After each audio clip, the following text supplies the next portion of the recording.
Mais uma vez, louvado seja o nome do Senhor pelo privilégio desse dia, pelo privilégio deste momento, pela oportunidade de poder compartilhar da sua palavra. E o texto, como assim já foi anunciado, é a Epístola do Apóstolo Paulo aos Romanos, no capítulo 8 e o verso 28, assim nos diz: sabemos que todas as coisas cooperam para o bem daqueles que amam a Deus, daqueles que são chamados segundo o seu propósito.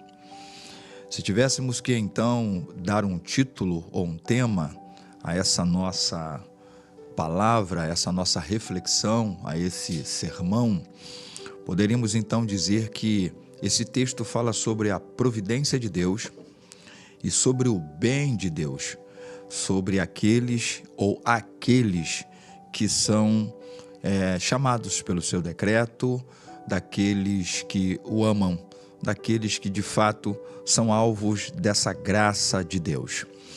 É importante dizer que Paulo está escrevendo para uma igreja no qual ele tem muitos assuntos necessários, muitos assuntos precisos que ele assim teve que trabalhar com essa igreja. Mas o capítulo 8 especificamente é um dos capítulos talvez mais sublimes da Escritura, é um dos capítulos mais extraordinários da palavra, porque é nesse capítulo que esse evangelho da graça está sendo mostrado, está sendo trabalhado pelo apóstolo Paulo, onde ele vai dizer, já no primeiro verso, que não há nenhuma condenação para quem está em Cristo, e ele vai desdobrando esse tema, vai desdobrando essa questão do evangelho, até chegar no verso 39, que vai fechando esse capítulo, dizendo que nenhuma separação há para aqueles que estão em Cristo, para aqueles cujo amor de Deus, nada nos separará desse amor de Deus. Por isso que o verso 28 é aquele que vai nos dar uma consolação, aquele que vai nos trazer uma grande verdade espiritual para a nossa vida, quando afirma que Deus é aquele que faz com que todas as coisas cooperem para o bem daqueles que o amam. Por isso eu queria ressaltar algumas verdades com você, meu querido ouvinte, você sintonizado aqui na Rádio Maravilha, você sintonizado talvez até mesmo você que acompanhou aí o debate e falamos um pouco de promessa, falamos sobre a promessa de Deus se cumprir em nossa vida e como é que isso funciona. E esse texto, por certo, nos ajudará a entender também um pouco mais essa verdade. Primeiro, esse texto, quando a gente fala de uma providência divina sobre a vida de todos aqueles que o amam, essa providência, esse bem divino sobre a vida de todos aqueles que o amam, a primeira coisa que esse texto diz para a gente é sobre a certeza que todo cristão precisa ter. Porque o texto começa com um verbo no seu imperativo, sabemos. Sabemos aqui não é achamos, não é esperamos, não é talvez, não é quem sabe. Aqui ele começa com aquilo que nós precisamos dizer, que tem a ver com certeza, tem a ver com convicção, ou seja, convicção inabalável. Quando nós falamos da providência de Deus, quando nós falamos do amor de Deus sobre nós, quando falamos do bem de Deus sobre nós, precisamos ter essa certeza, dessa convicção inabalável de um Deus que é o Deus que cuida, de um Deus que é o Deus que ministra, de um Deus que é um Deus que sustenta. E aí tem muita ligação com o que foi aqui falado em nosso debate sobre promessa. Então, independente da promessa ser feita ou não, independente de promessas serem colocadas ou não, você precisa ter, eu preciso ter, nós precisamos ter essa certeza. Porque essa certeza aqui está falando dessa convicção inabalável, essa certeza que não vem da observação humana, é uma certeza que vem da revelação divina, porque essa certeza tem a ver com o que Deus está, de fato, falando na sua palavra. E a palavra de Deus é uma palavra fiel. Fiel é esta palavra e digna de toda aceitação, é assim que Paulo disse algumas vezes. O crente tem de saber, o cristão tem de saber, que mesmo quando ele não entende, mesmo quando parece que as coisas não vão bem, ele tem que ter a convicção de que Deus está no controle. E deixa eu lhes dizer, Deus está no controle, não tem a ver com manipulações, não tem a ver com Deus ter que fazer com que cada coisa seja manipulada. Muito pelo contrário, é o Deus que, apesar de nossas respostas, de nossas condições, de como estamos nos conduzindo, de como estamos agindo, Deus não perde o rumo da história. Ou como dizia um pastor amigo que já dorme do Senhor, Deus não perde a ponta da corda. Deus continua segurando a ponta da corda. Jó, no capítulo 19, verso 25, vai nos dizer uma grande declaração de fé quando ele diz que eu sei que o meu Redentor vive e por fim se levantará sobre a terra ou sobre a face da terra. Ou seja, é alguém que tem uma fé que descansa na soberania de Deus.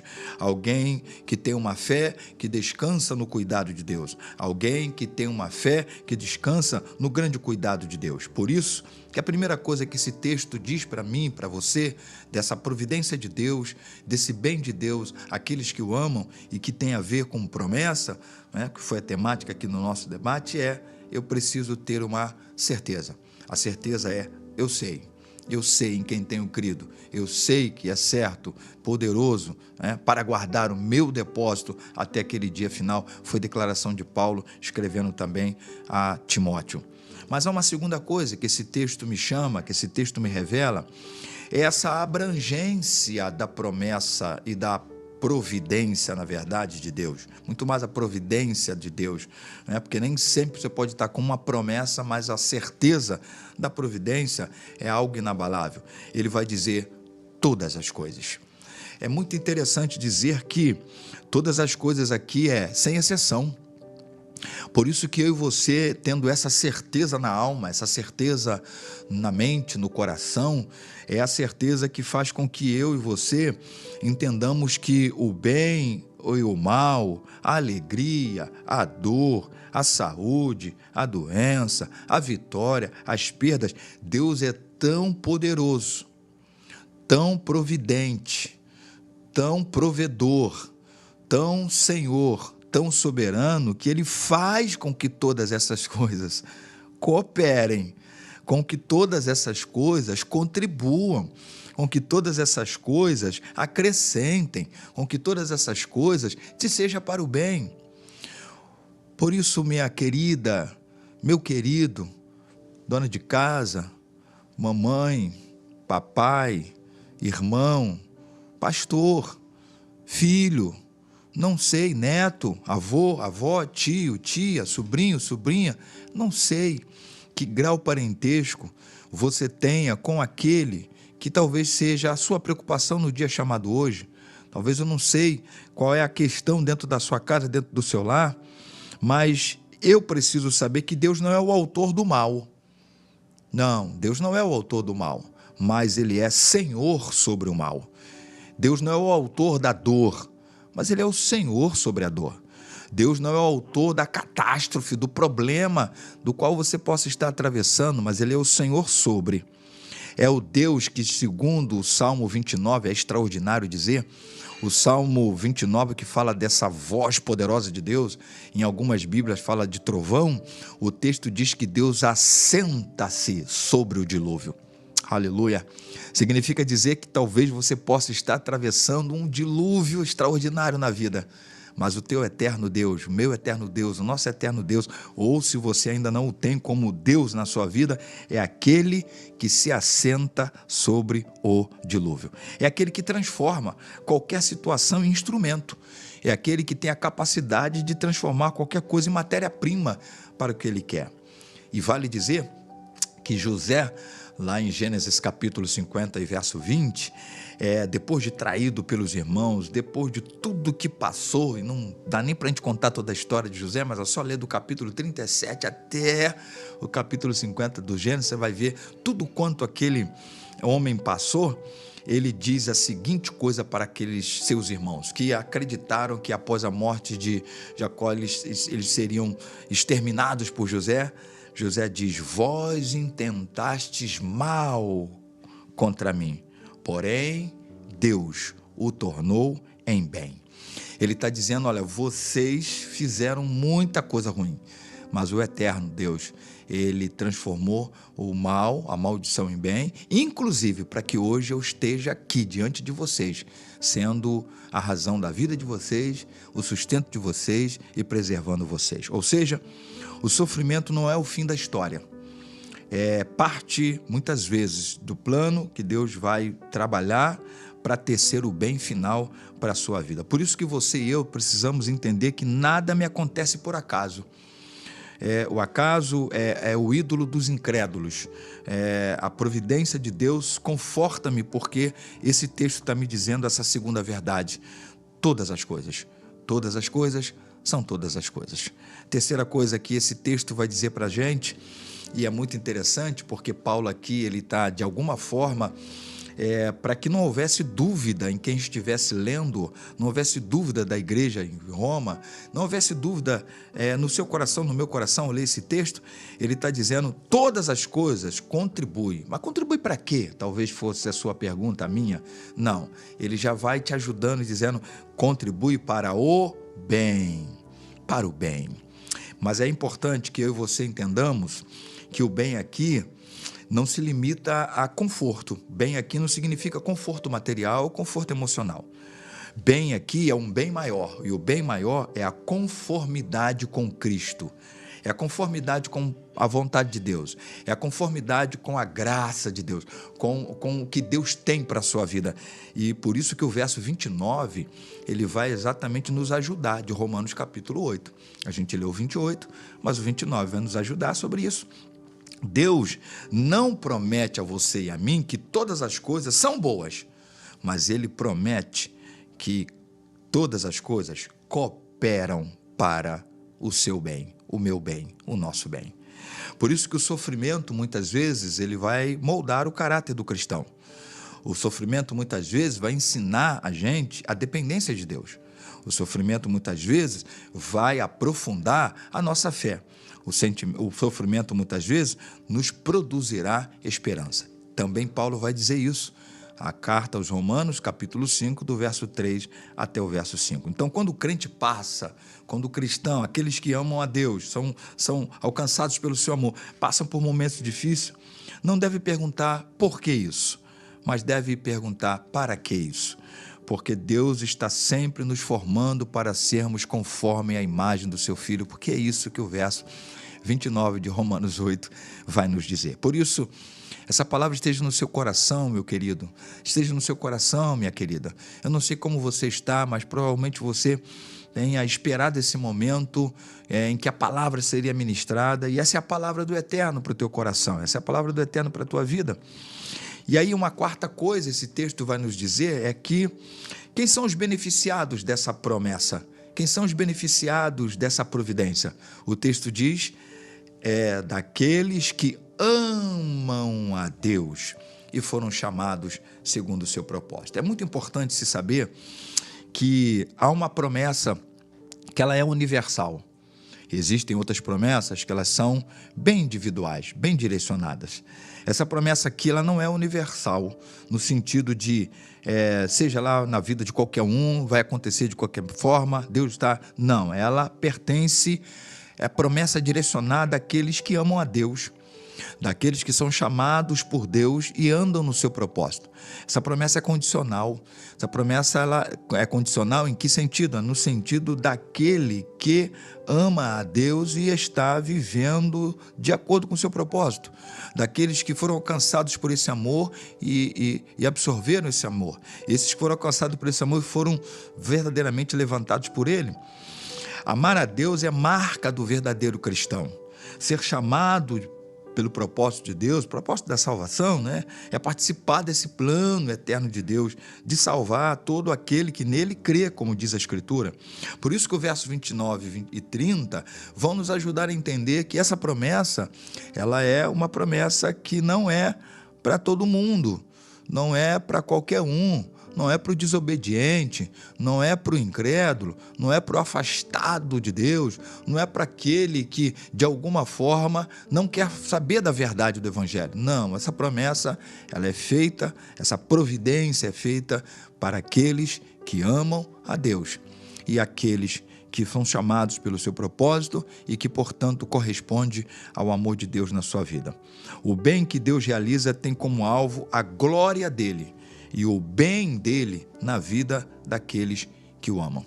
A minha pergunta a você: você é desse que ama a Deus?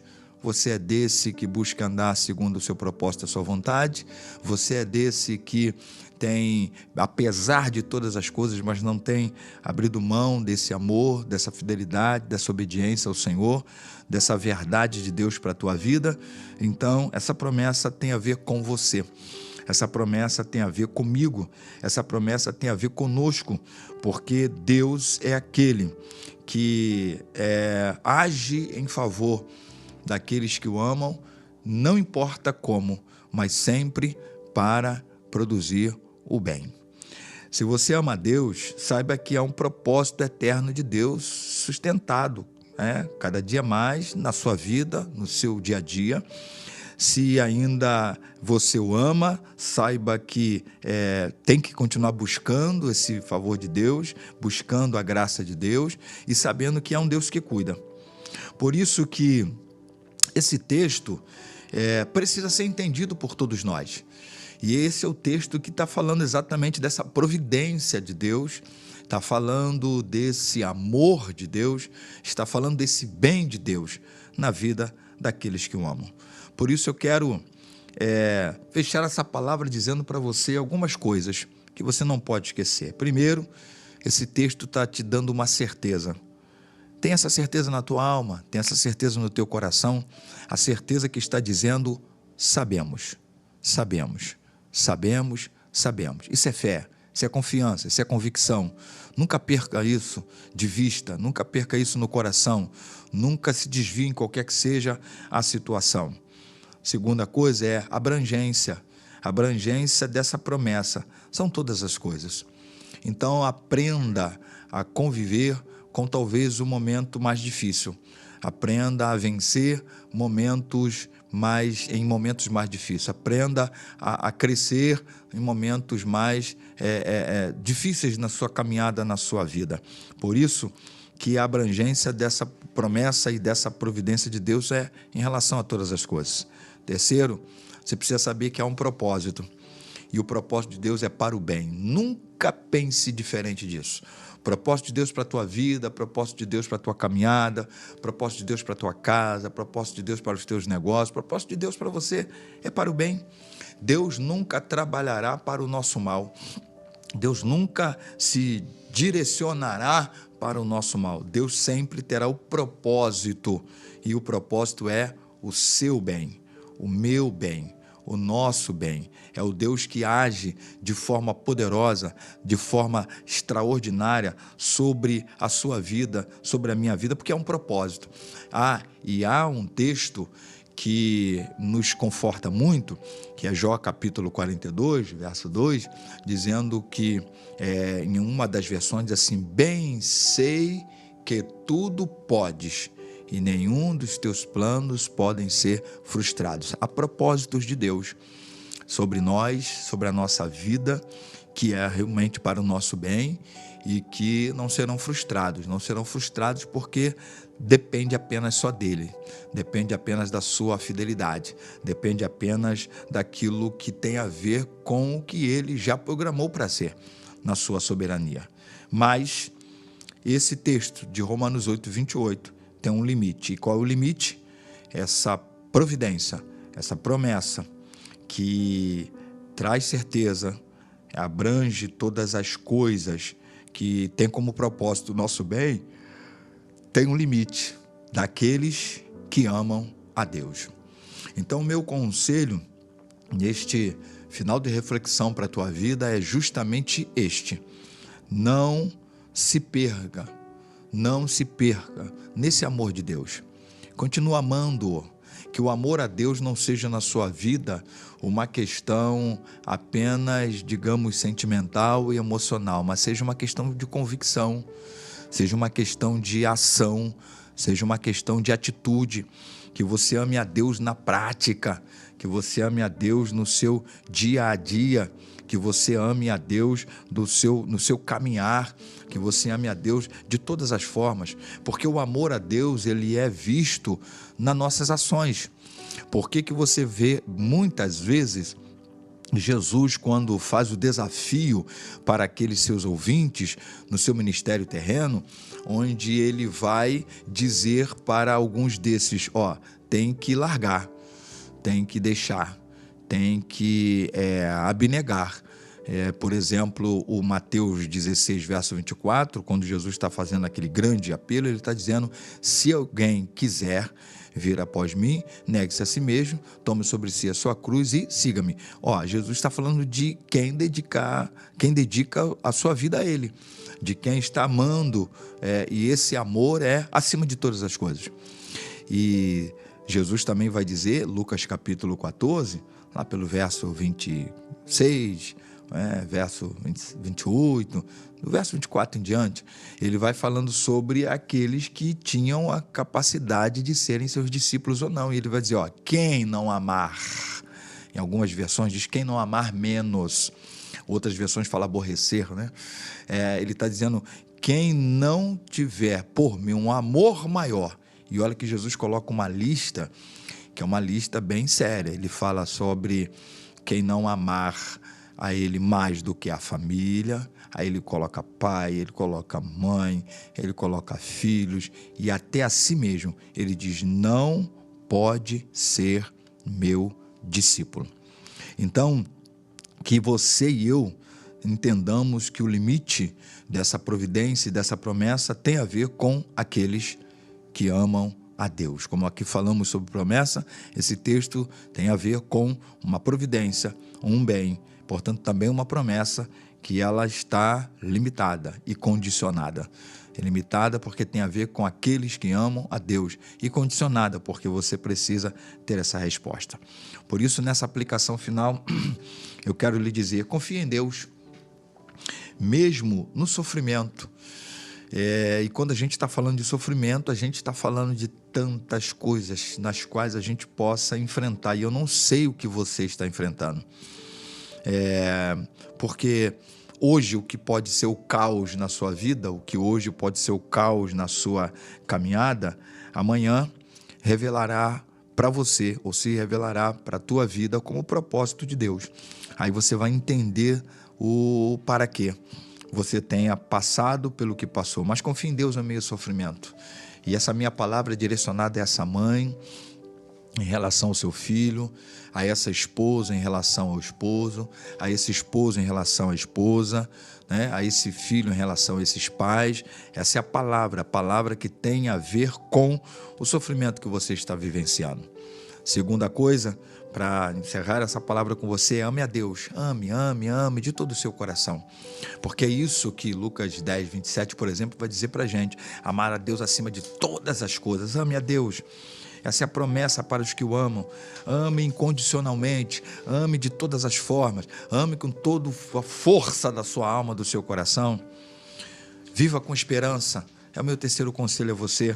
Nada foge do controle do Senhor, nem mesmo o mal, nem mesmo o maligno foge do controle do Senhor. Viva com esperança.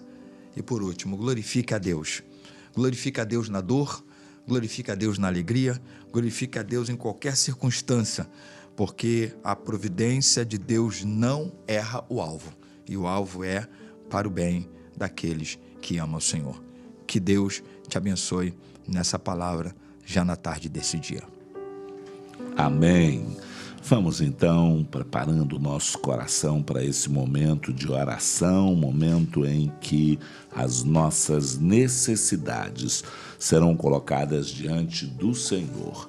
Esse é um momento de rasgar o coração diante dele. Prepare-se. Chegou o momento de falar com Deus. O seu pedido de oração será apresentado e Deus responderá e alcançará o seu coração, o seu lar, o seu trabalho.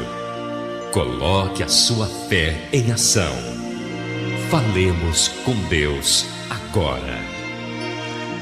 Te adoramos, Senhor, na beleza da Tua santidade, no dia chamado hoje, pela oportunidade, não só do dia, mas do Teu amor, da Tua graça, da Tua salvação, do Teu sustento, da Tua providência, da Tua misericórdia, de tudo que o Senhor é, de tudo que o Senhor faz. E nesta hora, nós queremos orar por todos aqueles que precisam, por todos aqueles que têm solicitado, por todos aqueles que precisam ser, neste momento, intercedidos diante do Senhor.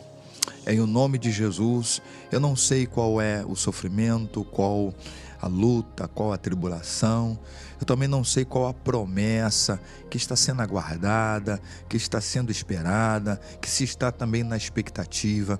Eu não sei qual a solução do qual esse irmão, essa irmã, esse senhor, essa senhora, esse ouvinte está precisando, está necessitando, está esperando, está carecendo. Mas Tu és o Deus da providência, Tu és o Deus do socorro, Tu és o Deus também da promessa, Tu és o Deus do sustento. Visita nessa hora, visita neste momento, visita esta mãe, visita este pai, visita essa esposa, visita esse esposo, seja na causa que for, no problema que for, talvez é de libertação do vício, libertação, Senhor, das coisas difíceis dessa vida, libertação de tantas coisas que estão prendendo, que estão escravizando, talvez é a cura de uma enfermidade que a medicina já desenganou, talvez uma solução da judicial, na justiça, que só o Senhor que pode ir lá e bater, fazer o decreto, bater o martelo, não sei, o Senhor sabe, mas aquilo que é impossível para esse ouvinte, aquilo que é impossível para esta pessoa, seja possível para Ti, e o Senhor possa entrar com providências e fazer o Seu nome ser glorificado. Pois é assim, Pai, que oramos, e gratos somos no Teu nome, em nome de Jesus. Amém.